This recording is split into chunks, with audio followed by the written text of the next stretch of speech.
Williamsport, Pennsylvania. Settled in 1769 and founded by Michael Ross and William Hepburn, Williamsport conceals a rich and valuable history. Known in the late 19th century as the lumber capital of the world, the city's precious white pine and access to transportation on the Susquehanna River led to a lumber industry boom, creating more millionaires per capita than anywhere else in the country. Williamsport also contributed greatly to the Underground Railroad, a secret network of routes for runaway slaves to follow to freedom that led from southern United States to Canada. As a key point along this route, Williamsport homed several conductors, or individuals that aided slaves escape along the Underground Railroad, and stations, or the shelters where the slaves would take temporary refuge on their way to Canada. While some slaves did arrive in Williamsport by foot, many hid on rafts and boats returning up the Susquehanna after delivering lumber down south. The commerce between Williamsport and southern states developed through the city's lumber industry is a major reason as to why Williamsport became such a vital aid to the Underground Railroad. Stations for runaways were spread all over Williamsport. For instance, the Wegmans downtown used to be home to warehouses where slaves coming in from the Susquehanna or from over Bald Eagle Mountain would hide.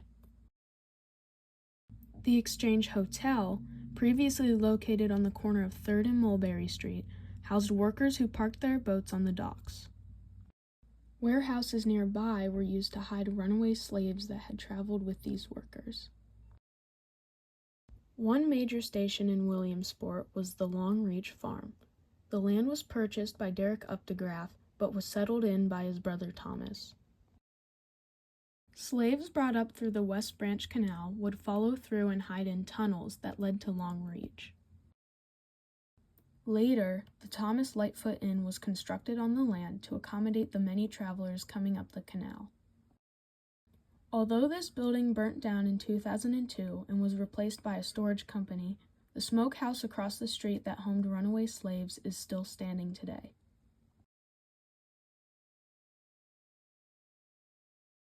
Another major station in Williamsport was the Dobler House, a hotel owned by Charles Dobler previously located on the corner of 4th and Pine Street.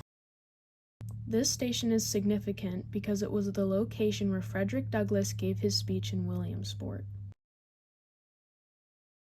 It is rumored that Douglass chose this specific location because Dobler was known among fellow abolitionists as a conductor that housed runaway slaves within his hotel.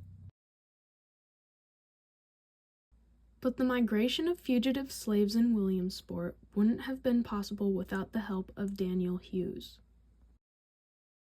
Daniel Hughes was an African-American raftsman working for the Williamsport lumber industry. His job was to deliver lumber down the Susquehanna River into Maryland. On his returning voyage, Hughes would sneak runaways hiding in Maryland back to Williamsport into his home, where he would eventually guide them up the Trout Run, where the slaves would continue their journey to Canada. Surrounded by dense forests and very isolated, Hughes' property made a great refuge. His son, Robert Hughes, recalls the lengths they would go to protect runaway slaves from slave catchers. When hiding locations in the house proved insufficient, Robert remembers delivering meals to the slaves hiding in caves in the nearby woods. Robert also remembers tying horsehair between trees around the property to knock slave catchers off their horses. Another descendant, the 4th generation of Daniel, Mammy Sweeting Diggs, tells the story of a slave whose leg was amputated at the Hughes home just in time before slave catchers came knocking at the door. From stories passed down through generations, she explains that the man stayed at the house for 18 months until Hughes acquired him a wooden leg so he could continue his journey north. Although Daniel Hughes' home was burnt down years ago, he left behind the Freedom Road Cemetery. Hughes gifted a portion of his property to the government. The land was then converted to a cemetery, containing runaway slaves that did not survive the Underground Railroad, African American Civil War veterans, and eventually Daniel Hughes himself, buried in an unmarked grave on the land. Daniel Hughes is arguably the most important conductor of the Williamsport Underground Railroad.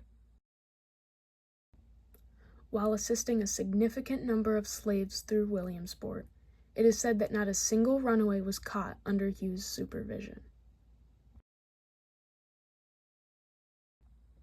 The courage and dedication of Daniel Hughes, Charles Dobler, and many other conductors made Williamsport a successful stop in the Underground Railroad, contributing to the freedom of many slaves running from the South.